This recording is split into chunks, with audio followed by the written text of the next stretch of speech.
¿dónde estás realmente? ¿En tu cabeza o en la vida que ocurre delante de ti? Esa pregunta ya preocupaba a los sabios de la antigüedad. Los estoicos decían que la parte hegemónica del ser humano estaba en el corazón. Pero, siglos después, Descartes nos cambió de dirección con su famoso «pienso, luego existo». Y desde entonces, muchos viven como si la vida ocurriera solo en su cabeza.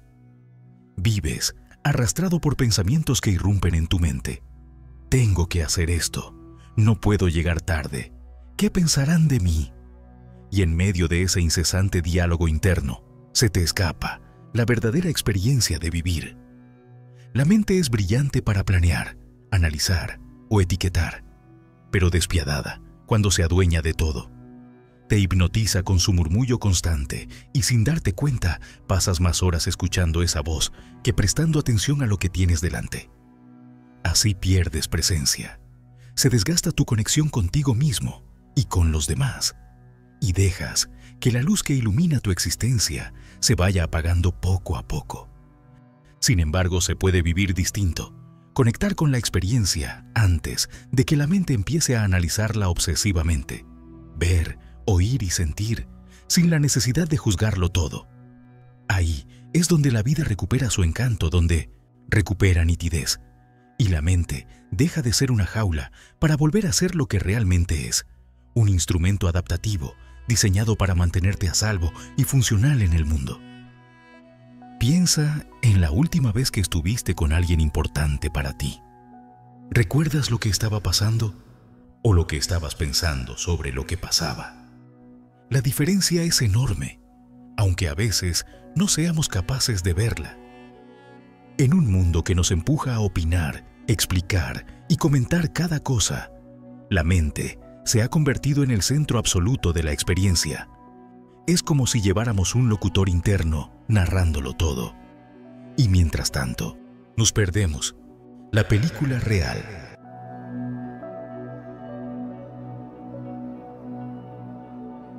Los estoicos advertían de este riesgo cuando colocaban la parte rectora del ser humano, el hegemonicón, en el corazón y no en la cabeza. Para ellos, pensar era una herramienta, no un rey en lo más alto. Sin embargo, en nuestra época hemos invertido el orden. Ya no vivimos lo que ocurre, vivimos lo que pensamos de lo que ocurre. Y aunque parezca una diferencia pequeña, en la práctica lo cambia todo.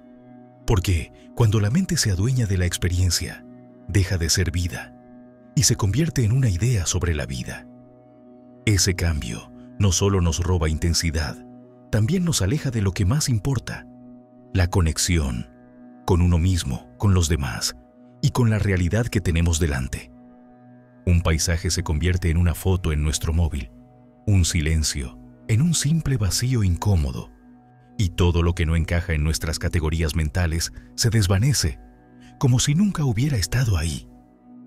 Pero tampoco se trata de demonizar la mente. La mente planifica, organiza, razona y protege. Cumple con funciones fundamentales. El problema empieza cuando deja de ser un instrumento y se convierte en el filtro dominante que lo distorsiona todo. Por eso, necesitamos recuperar otro modo de estar en el mundo.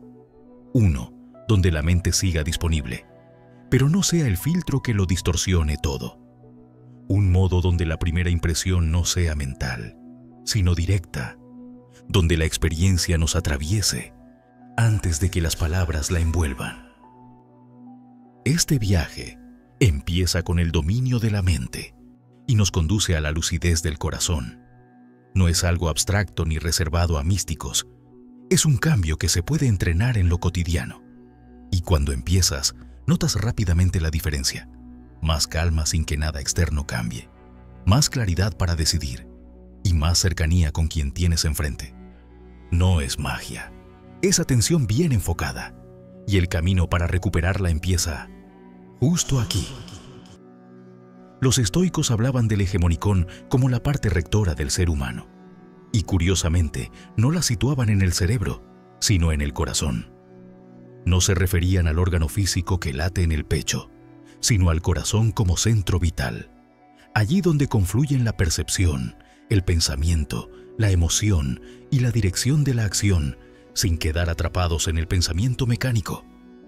Varios siglos después, Descartes puso las bases de la filosofía moderna con su pienso, luego existo. Esa frase, que parecía un triunfo de la razón, también plantó una semilla. La idea de que la mente pensante es la prueba suprema de nuestra existencia. Y desde entonces hemos elevado el pensamiento a juez y soberano de todo lo que nos envuelve. Pero, ¿qué ocurre cuando el pensamiento no es un aliado, sino un usurpador? Krishnamurti lo resumía así: la palabra no es la cosa, la descripción no es lo descrito, la idea no es lo real. Esto significa que, cuando vivimos solo a través del filtro de las ideas, no tocamos lo que es, sino que nos relacionamos con una versión mental de lo que es, con una copia. Piénsalo, estás en la montaña, frente a un valle abierto. Si lo miras y lo nombras bonito, crees que ya lo has experimentado. Pero lo que realmente tienes es una etiqueta, no la inmensidad que tienes delante. Si alguien te abraza y piensas, ¡qué buen momento!, ya estás medio fuera del momento, porque el pensamiento convierte lo que sucede en un relato interno, y el relato siempre llega tarde. El problema no es pensar. El problema es vivir atrapados en el bucle de nuestros propios pensamientos, vivir en la mente y permitir que ese diálogo interno hable antes que la vida. Es como ver una película desde la cabina de proyección. No ves la pantalla, solo las bobinas girando. Esto tiene consecuencias que cuestan de apreciar a simple vista, pero muy reales. Pierdes lucidez. Reaccionas más a la historia que te cuentas en tu cabeza que a lo que en realidad ocurre. Pierdes conexión con los demás. El otro no te siente presente, aunque le mires a los ojos. Y pierdes libertad.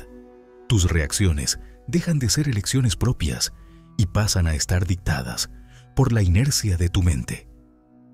Los estoicos entendían ese riesgo como un entrenamiento de la mirada interior. Para Marco Aurelio, vivir de acuerdo con la physis, la naturaleza, implicaba que la parte rectora estuviera alineada con la realidad y no con un discurso mental que la distorsiona. Por eso, situaban el hegemonicón en el corazón, porque era un símbolo de un centro que siente y percibe, no solo que piensa. Pero, ¿cómo pasamos de estar atrapados en la mente a pensar con claridad y criterio? No se trata de apagar la mente, se trata de recuperar el mando. Cuando reconoces que hay un flujo de pensamientos automático, puedes empezar a decidir cuándo le das espacio y cuándo no. Ese cambio parece pequeño, pero es brutal, porque una vez que puedes ver el pensamiento como algo que sucede y no como tu identidad, puedes usarlo cuando de verdad lo necesitas y soltarlo cuando estorba. Es como si dejaras de ser el pasajero secuestrado por el conductor y pasaras tú a llevar el volante. Evidentemente, para conseguir esto se necesita entrenamiento, pero sobre todo requiere aprender a volver a la experiencia inmediata, a lo que está pasando en este momento, a aquí y ahora. Cuando lo haces, sientes que el mundo recupera cierto color, que las conversaciones se vuelven más vivas, que incluso el silencio deja de ser incómodo y se vuelve un espacio verdaderamente reconfortante. Ese es el puente que nos saca del dominio del pensamiento mecánico y es el punto de partida para todo lo que viene después. El primer obstáculo para dejar de vivir atrapado por el pensamiento es la inercia mental. La cabeza se ha acostumbrado a estar siempre encendida, incluso cuando no hay nada que resolver. Fabrica problemas, repasa conversaciones, proyecta escenarios imaginarios. Es como un motor que no sabe apagarse. El segundo obstáculo son las etiquetas y prejuicios. En milésimas de segundo, la mente pone nombre, categoría y juicio a lo que percibe. Bueno, malo, interesante, irrelevante. Así, lo que llega a tu conciencia no es la realidad, sino una versión filtrada y editada por tu programación mental. Y el tercero es el ruido externo. Vivimos rodeados de mensajes, pantallas y estímulos permanentemente, Cada uno empuja tu atención hacia afuera y alimenta el mismo patrón: reaccionar, más que percibir. En la tradición budista, a esto se le responde con una invitación muy simple: eipásico, que significa ven y mira. No ven y piensa sobre ello, sino mira de verdad, desde la experiencia directa. Este mirar no es pasivo. Requiere una decisión consciente de interrumpir el flujo mecánico de pensamientos. Aquí es donde aparece el método inicial para pasar de la jaula mental a pensar con criterio. De acuerdo a estos 3 niveles. Nivel 1. Pensamiento incontrolado. Es el estado habitual. La voz interna habla sin parar y tú te confundes con ella. No hay distancia entre lo que piensas y lo que eres. Nivel 2. Pensamiento lúcido. Aquí empiezas a notar el pensamiento como un objeto más en el campo de la conciencia. Lo ves llegar, lo reconoces y puedes decidir si seguirlo o no. Este nivel ya cambia tu forma de estar, porque introduces espacio entre el hecho y la interpretación. Nivel 3. No mente. No significa estar vacío ni en trance. Es un silencio atento, perceptivo y sensible. La mente está quieta porque no necesita intervenir y la experiencia se vive completa. Pasar de un nivel a otro no es un ascenso lineal. Un día puedes estar en no mente mientras caminas y al minuto siguiente volver a la charla mental porque te distrae un pensamiento. Lo importante es reconocer dónde estás y volver a elegir. En lo cotidiano, este método empieza con microcortes al hilo mental. Por ejemplo, estás caminando y te das cuenta de que llevas 3 minutos repasando la misma discusión. Paras, sientes el peso de tus pies en el suelo y miras a tu alrededor. Estás comiendo y notas que estás más pendiente del teléfono que de saborear y disfrutar de la comida. Entonces, dejas el teléfono, respiras y pruebas el siguiente bocado como si fuera el primero. O alguien te habla y descubres que estabas pensando en tu respuesta mientras él hablaba. Vuelves a escuchar de verdad. Te tomas tu tiempo por entender y empatizar con lo que está diciendo. Incluso si eso significa quedarte en silencio unos segundos antes de contestar. Pequeños actos como estos interrumpen el piloto automático y devuelven la atención al presente. Y cuanto más los repites, más fácil se hace. Es un entrenamiento. Kabir decía: donde quiera que estés, sé el alma de ese lugar. Teresa de Jesús lo llamaba recogimiento interior, entrar en tu centro, aunque todo alrededor siga en movimiento. Son recordatorios breves que, si los usas, pueden servir de anclaje para cortar la distracción y volver a lo que importa. Sin embargo, no basta solo con técnicas. Hay que entender qué está en juego. Si no vigilas, la mente mecánica no solo te roba presencia, condiciona tus reacciones, tu estado de ánimo y tu forma de ver a los demás. Te atrapa en hábitos viejos como responder desde la defensiva, buscar siempre tener razón o etiquetar antes de comprender. Aquí es donde coincide la psicología moderna con la antigua. La mente reactiva es una mala consejera. La psicología estoica lo veía como una vigilancia del hegemonicón, mantenerlo libre de impresiones falsas. Si tu parte rectora está ocupada por el ruido, no hay juicio claro. Por eso este entrenamiento no es un lujo espiritual, sino un requisito para vivir lúcido. Y cuando lo practicas, descubres algo, que debajo del ruido y del juicio hay un modo de estar mucho más estable y abierto. Esa es la puerta al siguiente tramo del viaje, donde la palabra corazón adquiere un sentido completamente nuevo. Hasta ahora hemos hablado del corazón como lo entendían los estoicos, la sede del hegemonicón, la parte rectora que percibe y decide. Pero aquí aparece algo más, el corazón como sede del ser. De nuevo, no te hablo solo del órgano que late en tu pecho.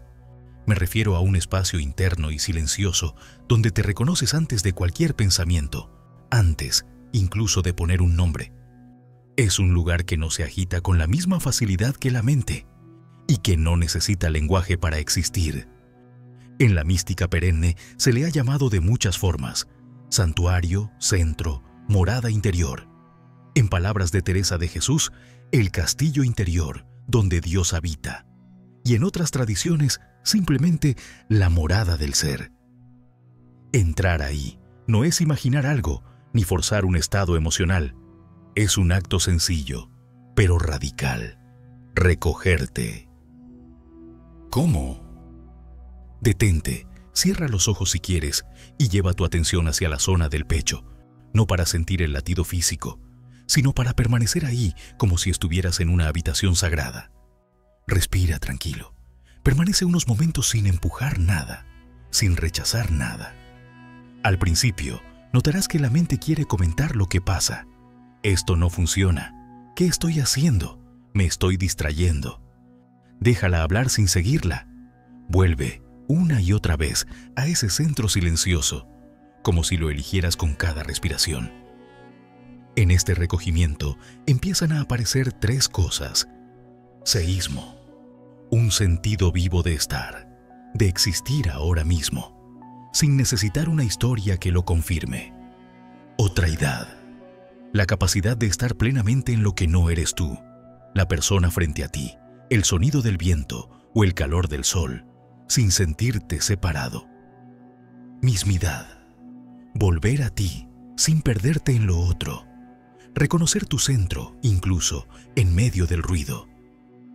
Con el tiempo, este ejercicio deja de ser solo un momento de práctica y empieza a impregnar cada cosa que haces. Estás hablando con alguien y sientes que, además de las palabras, hay un fondo de presencia compartida. Caminas por la calle y, sin buscarlo, percibes la vida en lo que ves, no solo las etiquetas que la mente pondría. Este es el corazón como sede del ser. Un lugar interno desde el que piensas cuando es necesario y desde el que, la mayor parte del tiempo, simplemente estás. La mente no desaparece, pero su voz pierde el tono de mando. Y aquí está la clave. No se trata de luchar contra la mente, sino de darle un hogar más amplio donde descansar. Cuando habitas ese centro, la mente se calma por sí sola, como un niño que ya no necesita llamar la atención para sentirse seguro. A partir de aquí, tu vida sigue teniendo planes, análisis y juicios, pero todos ellos nacen de un fondo distinto, un corazón que ve antes de pensar. Vivir desde el corazón no es una huida de la mente, es recuperar el mando de tu vida, recuperar la verdadera experiencia de vivir. Es dejar que lo primero que toque tu vida sea, precisamente, esa experiencia, y no los prejuicios, etiquetas o creencias que configuran cada uno de tus sistemas mentales. Cuando eso pasa, todo vuelve al lugar donde debería estar. Las conversaciones son más profundas y genuinas, el silencio es mucho más agradable y los días los vives con más plenitud, aunque no hagas nada extraordinario. Pero este cambio no se da por acumulación de teorías. Empieza en el instante en que decides detenerte y habitar tu centro. Ese centro no está en un libro ni en una idea. Está en ti. Y lo puedes tocar ahora mismo, si eliges parar y entrar. Cada vez que lo haces, aunque sea por segundos, cortas el viejo hábito de vivir apresado por la mente. Y cada vez que lo cortas, fortaleces un modo de estar más lúcido, más vivo y más tuyo. El viaje de la mente al corazón no es una línea recta.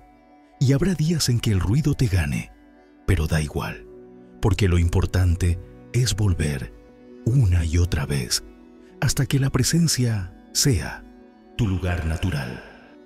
Y si hoy decides empezar ese regreso, entonces te pido que comentes abajo: vuelvo a mi corazón. Si te ha gustado este video, clica el botón de me gusta. Si te ha encantado, danos tu hype. No olvides suscribirte al canal. Nos vemos en el siguiente, el mismo que aparece en pantalla.